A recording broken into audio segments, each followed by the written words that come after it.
All right, is Lent the only fasting season in Anglican tradition?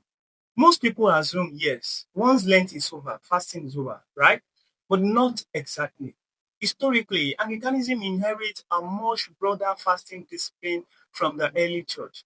Lent was the major fasting season, yes, 40 days of repentance, self denial, and preparation for Easter. But it was not the only one.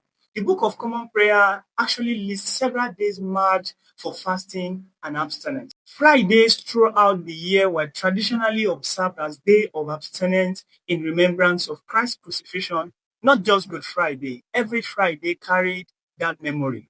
Then there are the Ember days. These are the four set of days scattered across the year, traditionally used for prayer and fasting, especially connected with ordination and seeking God's guidance.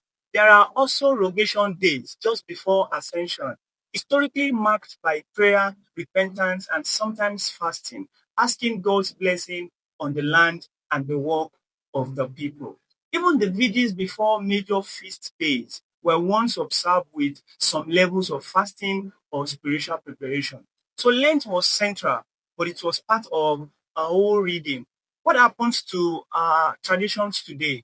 In many Anglican contexts, fasting outside Lent had become rare. The prayer book still mention these dates, but the discipline is often left to personal devotion. In some places, revival culture introduced fasting, but not always according to the traditional calendar. Historically, fasting was structured, but today it is often optional. But the tradition never taught that Lent was the only time for fasting. It was simply the most intense and visible season of it. So the real question may not be whether Lent is the only fasting season of the Anglican tradition.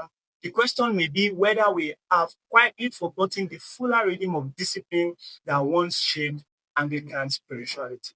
If you have any comments on this, please leave it in the comment section. And if you have any contribution, leave it in the comment section. Like and help us share this, and we'll be glad to bring you on the next one.